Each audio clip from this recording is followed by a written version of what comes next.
Born Karen Callahan in 1989, she grew up in a middle-class family in Hartford, Connecticut. Her father, Michael, was a high school history teacher, and her mother, Elizabeth, worked as a nurse. Karen was the younger of two children, with an older brother, Jason, who was 3 years her senior. From an early age, Karen showed a keen intelligence and a drive to succeed. She excelled in school, particularly in English and debate. Her teachers often remarked on her ability to analyze complex situations and articulate her thoughts clearly. This skill would serve her well in her future career and in unraveling the mystery that would consume her life. Karen's childhood was not without its challenges. When she was 14, her parents went through a bitter divorce. The experience left a lasting impact on Karen, instilling in her a deep-seated fear of betrayal and a determination to build a stable, loving family of her own. She threw herself into her studies, using academic success as a way to cope with the turmoil at home. Her hard work paid off when she was accepted to Yale University on a partial scholarship. At Yale, Karen majored in communications and minored in psychology, fascinated by the ways people interact and communicate. It was during her sophomore year that she met Jason Thompson at a campus mixer. Jason, a senior studying business administration, was immediately drawn to Karen's quick wit and warm smile. Their relationship blossomed quickly. Jason's confidence and ambition complemented Karen's intelligence and empathy. By the time Karen graduated, they were already talking about marriage. They tied the knot 2 years later in a beautiful ceremony attended by friends and family from both sides. After college, Karen's career in marketing took off. She had a natural talent for understanding consumer behavior and crafting compelling campaigns. By the age of 30, she had risen to the position of marketing executive at a prominent advertising firm in Hartford. Throughout her rise in the corporate world, Karen never lost sight of her dream of having a family. She and Jason had always planned to have children, but as the years went by, they struggled with infertility. The experience was emotionally draining, but it seemed to bring them closer together. Or so Karen thought. The early years of Karen and Jason's marriage were a whirlwind of excitement and shared dreams. They bought their first home together, a charming 4-bedroom colonial that they planned to fill with children. Weekends were spent renovating the house, exploring local farmers markets, and hosting dinner parties for their growing circle of friends. Jason's career as a management consultant meant frequent business trips, often lasting several days. Karen initially found the separations difficult, but grew accustomed to them over time. She filled her days with work, yoga classes, and volunteer activities at the local animal shelter. When Jason was home, they made the most of their time together, taking romantic weekends away or simply curling up on the couch with a bottle of wine and a good movie. Their friends often commented on how in love they still seemed. Even after years of marriage, Karen and Jason finished each other's sentences, laughed at inside jokes, and always presented a united front. They were the couple others aspired to be, but as the years went by, subtle changes began to creep into their relationship. Jason's business trips became more frequent and longer in duration. He was often distracted when he was home, constantly checking his phone or stepping away to take calls. Karen attributed this to the stress of his job and did her best to be understanding. The first real crack in their perfect facade appeared on their 10th wedding anniversary. Jason, who had always made a big deal out of anniversaries, forgot the date entirely. He was away on a business trip and didn't call until late in the evening when Karen reminded him. He was apologetic but seemed distracted. It was a small thing, but it planted a seed of doubt in Karen's mind. Little did she know, this seed would soon grow into a tangled web of suspicion and deceit. The pivotal moment that would change Karen's life forever came on a rainy Tuesday afternoon in April. She had taken a half-day off work to prepare for a dinner party they were hosting that weekend. While searching for a specific serving platter in the guest room closet, Karen stumbled upon a shoebox she didn't recognize. Curiosity got the better of her, and she opened it. Inside, she found a collection of items that made her blood run cold. A second cell phone, a small stack of birthday and Father's Day cards addressed to Daddy in a child's handwriting, and several photos of Jason with a woman and 2 young children Karen had never seen before. Her hands shaking, Karen examined the photos more closely. They showed Jason looking happy and relaxed, with his arms around a beautiful brunette woman, 2 children. A boy who looked about 7 and a girl who appeared to be around 5 smiled up at the camera. The background of several photos suggested a house, not a hotel room or a vacation spot. Karen's mind raced. Was this an old relationship Jason had never mentioned? But the children looked too young for that to be the case. The most recent Father's Day card was dated just last year. With a sinking feeling in her stomach, Karen realized the truth she had been subconsciously avoiding. Jason had another family in a daze. Karen began to investigate further. She turned on the second phone and found it was still active. There were hundreds of text messages between Jason and a woman named Jennifer. Filled with endearments and discussions of everyday family life, Karen read about school plays, doctor's appointments, and plans for family vacations. Each message was like a knife to her heart. Using the information gleaned from the messages, Karen took to the internet. It didn't take long to find Jennifer Lawrence on social media. Her profile was mostly private, but Karen could see enough to confirm her worst fears. There were check-ins at restaurants in Columbus. During times when Jason was supposedly on business trips there were vague posts about loving her family, always carefully worded to not mention a husband directly. As the reality of the situation sank in, Karen felt a range of emotions wash over her: shock, betrayal, anger, and a deep, aching sadness. The life she thought she had, the husband she thought she knew, had all been a carefully constructed lie.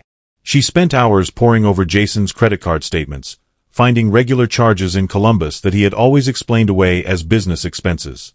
She discovered a separate bank account she'd known nothing about, with regular transfers to an account in Jennifer's name.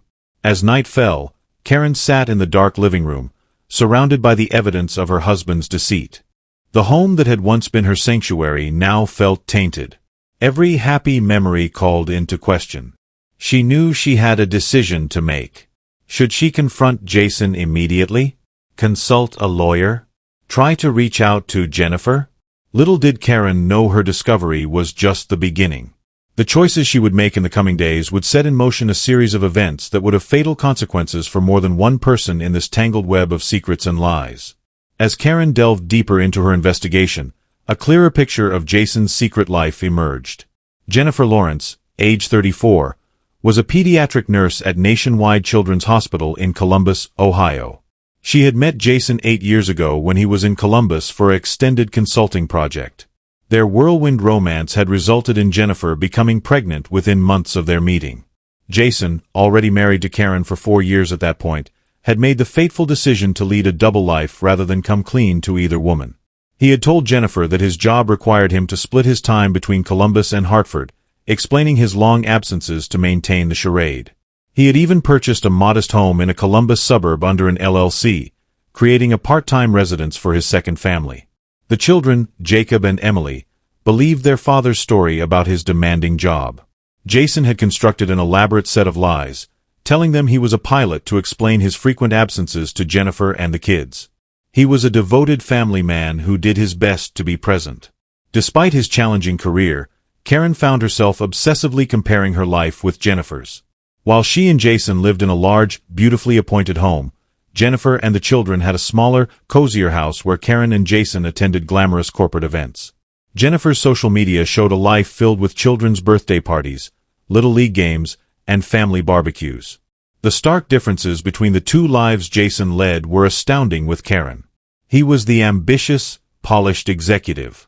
Family photos showed him in tailored suits at charity galas and on exotic vacations. But photos from his life with Jennifer portrayed a more relaxed, casual version of Jason, a man in jeans and t-shirts, building sandcastles and pushing swings. Karen couldn't help but wonder if this other life, this other version of Jason, was more real than the one she knew. Had their entire marriage been a performance on his part, the Jason she knew would never have been content with the simple domestic life he seemed to have with Jennifer. Or had she never really known him at all? As she continued to uncover more details about Jason's secret family, Karen's emotions fluctuated between rage, heartbreak, and a bizarre sense of fascination. She found herself wondering about Jennifer. Was she also a victim in this deception, or had she known about Karen all along? And what about the children? Innocent parties who had no idea their entire family life was built on a foundation of lies. The more Karen learned, the more she realized that confronting Jason wouldn't just be about her own hurt and betrayal. Her actions would have far-reaching consequences, potentially destroying the lives of 2 young children who had done nothing wrong. The weight of this knowledge pressed down on her, making the decision of what to do next feel impossibly heavy after days of internal turmoil.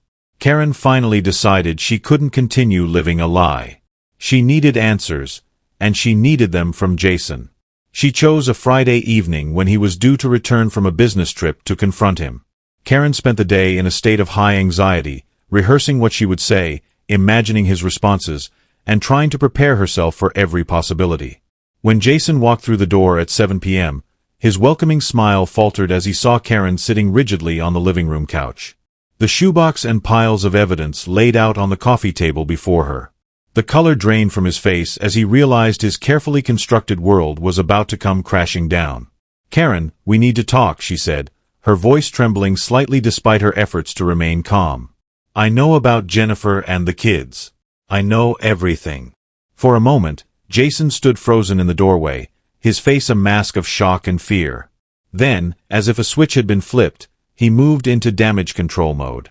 He approached Karen, his hands held out in a placating gesture. "Honey, I can explain. It's not what you think." But Karen was beyond placation. Founts of suspicion, followed by days of agonizing certainty, had left her raw and angry. She erupted, her voice rising as she hurled questions and accusations at her husband. How long had this been going on? How could he betray her like this? Did he ever really love her, or was their entire marriage a lie? Jason's responses came in a jumble of excuses and apologies. He hadn't meant for it to happen. He'd felt trapped. He loved both his families in different ways. He'd always intended to find a way to end things with Jennifer. But then the children came along. He was sorry, so sorry. As the argument escalated, Karen noticed a change come over Jason. His initial shock and remorse gave way to a cold, calculating look. When Karen mentioned going to Jennifer with the truth, Jason's demeanor changed entirely. His voice took on a threatening edge. As he told Karen to think very carefully about her next move, suddenly, Karen realized she was seeing a side of Jason she'd never known existed. This wasn't the man she'd married, the man she thought she knew better than anyone in the world. This was a stranger, capable of living a lie for years, of deceiving everyone around him. For the first time, she felt a flicker of fear. The confrontation ended abruptly when Jason, his face contorted with a mixture of anger and panic, stormed out of the house. Karen heard his car start up and peel out of the driveway. She was left alone in the echoing silence of their home, surrounded by the debris of their shattered life. In the immediate aftermath of the confrontation, Karen felt numb. She moved through the house in a daze, alternating between bouts of uncontrollable tears and periods of eerie calm. She called in sick to work and spent days in a fog, barely eating or sleeping, replaying the confrontation over and over in her mind. Jason didn't return home at first. Karen assumed he had gone to Jennifer to warn her, or perhaps to finally choose his other family over his life with Karen. But as days passed with no word from Jason, no charges on their joint credit cards, no activity on his main cell phone, a new worry began to gnaw at her. Where was Jason? What was he planning? The man she had confronted was not the Jason she knew, and she had no idea what he might be capable of. As the silence stretched on, Karen's worry turned to fear. She hadn't told anyone about what she'd discovered about the confrontation. Now, with Jason missing and her world in shambles, she realized she was alone with a secret that felt too big, too dangerous to keep to herself. Little did Karen know her decision to finally share what she knew would set in motion a chain of events that would lead to consequences far more dire than she could have ever imagined. 5 days after the confrontation, with still no word from Jason, Karen finally broke her silence. She reached out to Jason's younger sister, Emma, the family member she felt closest to. Over coffee at a quiet cafe, Karen poured out the whole story. Emma listened with growing horror, her face pale and drawn as Karen revealed the extent of Jason's deception. Emma's shock quickly turned to action. Convinced that Jason's disappearance was cause for serious concern, she insisted they go to the police. Despite Karen's reluctance, fearing the public exposure of their private tragedy, she agreed. The police took the report seriously. Detective Michael Lawson, a veteran of the force with a reputation for solving complex cases, was assigned to the investigation. He listened intently as Karen recounted the events leading up to Jason's disappearance. The revelation of the secret family raised immediate red flags for the experienced detective. Jennifer Lawrence, shell-shocked by the revelations, initially refused to speak to anyone, but as the investigation progressed, she had no choice but to cooperate with the police. Her statement painted a picture of a loving partner and father, a man who had never given her reason to suspect he had another life. As Detective Lawson dug deeper, more inconsistencies in Jason's life came to light. Financial records showed large sums of money being moved around in ways that didn't match his known income. Colleagues reported that some of Jason's claimed business trips didn't align with company records. The image of Jason Thompson as a successful, honest businessman began to crumble under the weight of mounting evidence of fraud and deception. 2 weeks into the investigation, a potential breakthrough came when Jason's car was found abandoned at a parking garage near Bradley International Airport. Security footage showed Jason entering the garage, but no cameras had captured him leaving. This discovery only deepened the mystery. Had Jason fled the country? Was he hiding somewhere, waiting for the scandal to blow over? Or had something more sinister occurred as the investigation intensified? The strain began to show on both Karen and Jennifer. Karen, once a fixture in social scene, became a virtual recluse, leaving her house only when absolutely necessary. Jennifer, struggling to maintain normalcy for her children, took a leave of absence from work as the stress of the situation became overwhelming. The chain of events set in motion by Karen's discovery had already irrevocably altered many lives. But as the search for Jason continued, no one could have predicted the dark turn things were about to take. As weeks turned into months, Detective Lawson and his team continued to dig into every aspect of Jason Thompson's life. What they uncovered painted a picture of a man who had been living on the edge of discovery for years, juggling not just two families, but a complex web of financial fraud. Interviews with Jason's colleagues revealed a pattern of discrepancies in his work history. Simon Reeves, a fellow consultant, recalled instances where Jason had claimed to be at client meetings that Reeves knew had never taken place. He had always admired Jason's ability to bring in new business, but now he wondered if those clients had ever really existed. Jason's financial records told an even more damning story. Forensic accountants discovered an elaborate Ponzi scheme that Jason had been running for years. He had been using his position to create fake consulting contracts, then using money from new investors to pay off older ones while skimming large sums for himself. This explained how he had been able to maintain 2 households and fund his lavish lifestyle. As the truth about Jason's fraudulent activities came to light, many of his former friends and associates found themselves under scrutiny. Karen, still reeling from the destruction of her marriage, was now faced with the possibility that everything in her life with Jason had been built on criminal activity. She spent hours talking with lawyers, trying to understand the extent of her legal exposure, though she had been unaware of Jason's illegal activities. She feared that her comfortable lifestyle might have been funded by stolen money. Meanwhile, in Columbus, Jennifer was grappling with her own version of this nightmare. The life she had built with Jason, the father of her children, was crumbling around her. She was questioned repeatedly by police. Her every interaction with Jason over the years scrutinized for clues. The hardest part was explaining to Jacob and Emily why their father wasn't coming home, why people were saying bad things about him on TV. As the investigation progressed, a clearer timeline of Jason's last known movements began to emerge. Security footage from the airport parking garage where his car was found showed Jason entering on the night of his disappearance, carrying a large duffel bag. However, no footage showed him leaving the garage or entering the airport terminal. This led to a thorough search of the parking garage, including areas not covered by cameras. It was during this search that investigators made a grim discovery.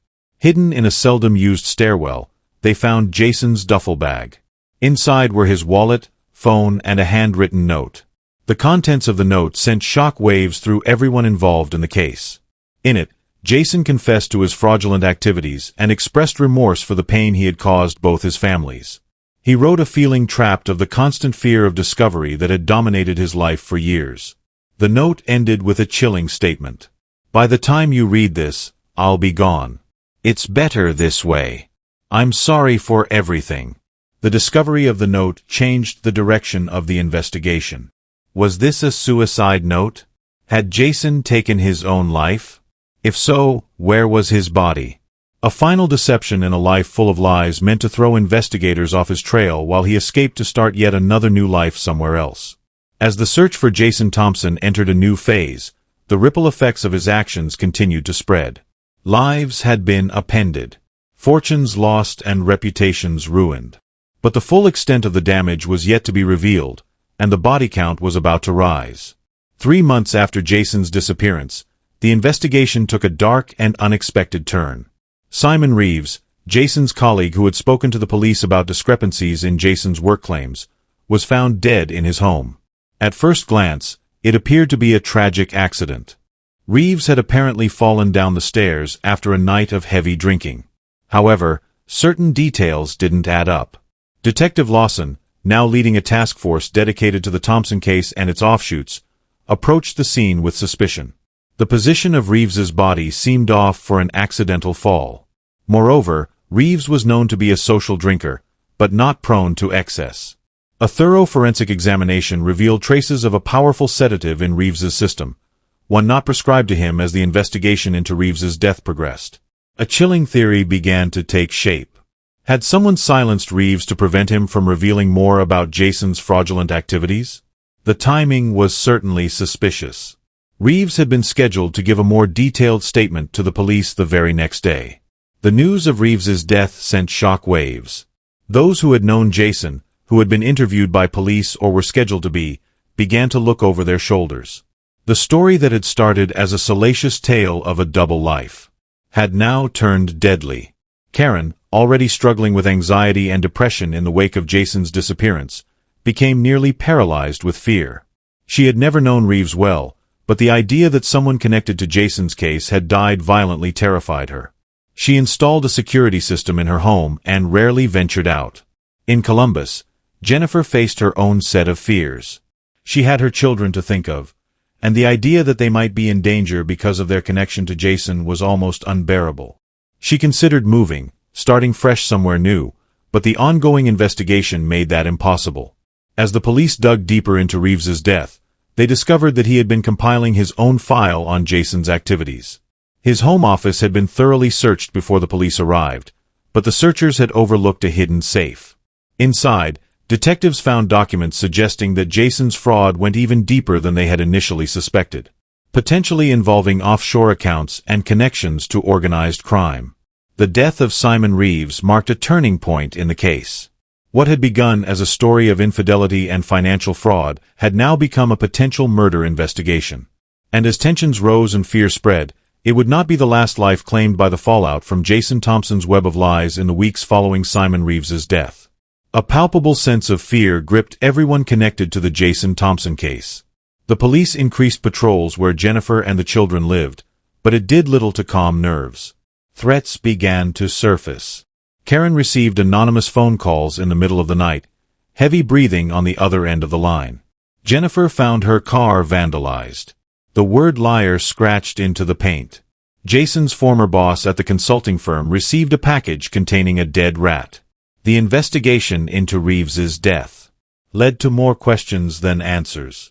Surveillance footage from the neighborhood showed a nondescript van parked near Reeves' house on the night of his death, but the license plate was obscured.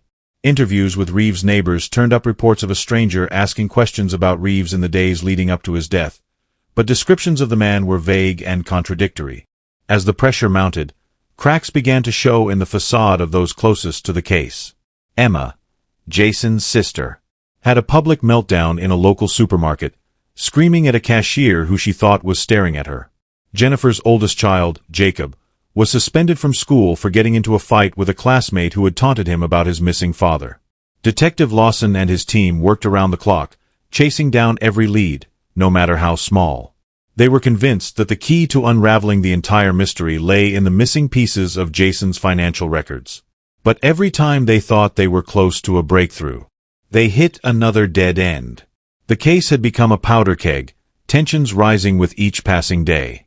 All it would take was one spark to set off an explosion. That spark was about to come in the form of another shocking death. The second death came 6 weeks after Simon Reeves's murder, and this time it struck much closer to home. Emma Thompson, Jason's younger sister and the person who had first encouraged Karen to go to the police, was found dead in her apartment, unlike Reeves's death. There was no attempt to disguise this as an accident. Emma had been strangled, her apartment ransacked. The brutality of the crime scene shocked even seasoned detectives. It was clear that the killer had been searching for something, but whether they had found it remained a mystery. The news hit Karen like a physical blow. Emma had been her closest confidant throughout this ordeal, the one person who seemed to understand the complex emotions Karen was grappling with. Now she was gone, another victim of the chaos Jason had unleashed.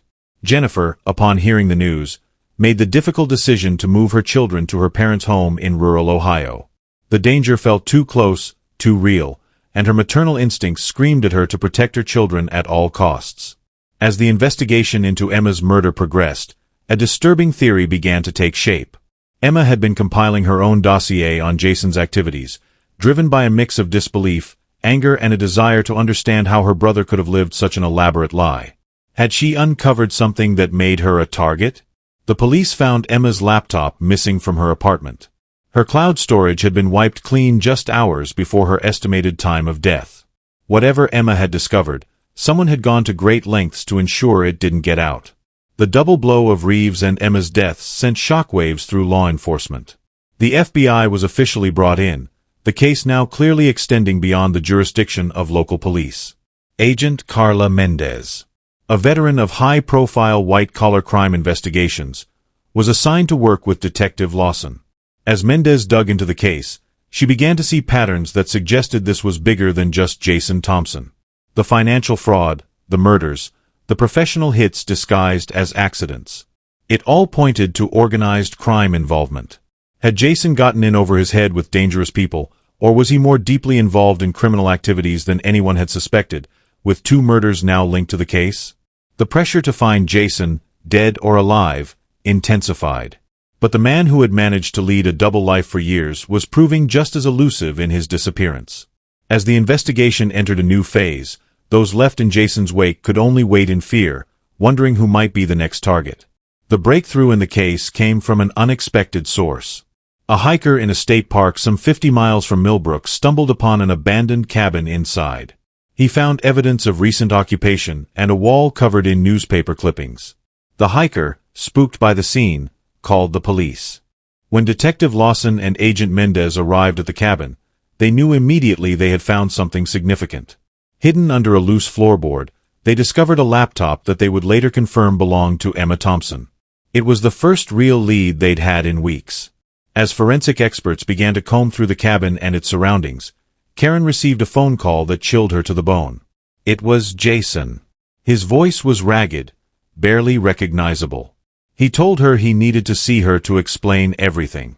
Against her better judgment, driven by a desperate need for answers, Karen agreed to meet him. The rendezvous point was an abandoned factory on the outskirts of town.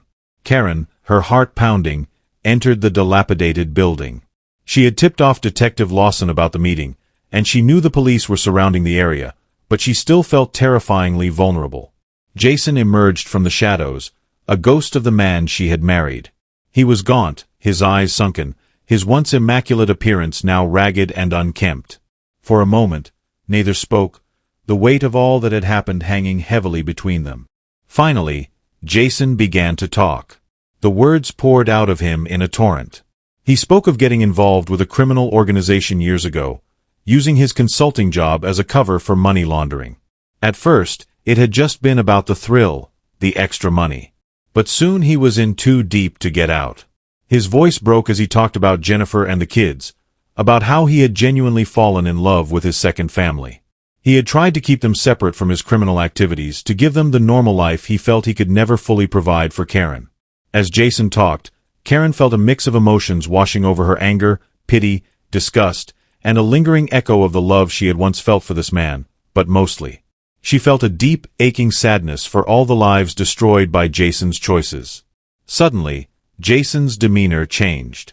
He mentioned Emma and Reeves, his eyes taking on a wild, paranoid look. He was convinced they were coming for him, that nowhere was safe. Karen, alarmed by his erratic behavior, tried to calm him down to convince him to turn himself in. At that moment, the sound of police sirens filled the air. Jason panicked, pulled out a gun. Karen hadn't even realized he was armed. She raised her hands, trying to talk him down, but Jason was beyond reason. He was waving the gun erratically, shouting about how he couldn't go to prison. What happened next occurred in a matter of seconds, but would play out in slow motion in Karen's nightmares for years to come. The police burst in, ordering Jason to drop his weapon. Jason, his face contorted in anguish, turned the gun on himself. A shot rang out in the chaos that followed as police swarmed the scene and paramedics rushed in. Karen stood frozen, watching as the final act of Jason Thompson's tragic story played out before her eyes. In the days and weeks following the confrontation at the abandoned factory, the full extent of Jason Thompson's crimes came to light. The laptop found in the cabin provided a wealth of information, unraveling a complex web of financial fraud, money laundering, and connections to organized crime that spanned more than a decade. Jason had survived his suicide attempt but was left in a coma. He would never stand trial for his crimes, never have to face the people whose lives he had destroyed. For many, this felt like a final injustice. The criminal organization Jason had been involved with was exposed, leading to a series of arrests. It turned out that Reeves and Emma had been killed not by Jason, but by members of this organization. Fearing exposure, Karen, her life forever altered, decided to leave Millbrook. Jennifer and her children remained in Ohio, struggling to rebuild their lives away from the spotlight. Thanks for watching. Subscribe and like this video for more true crime video. Don't forget to leave your thoughts and theories in the comments section below. Take care and see you in the next video.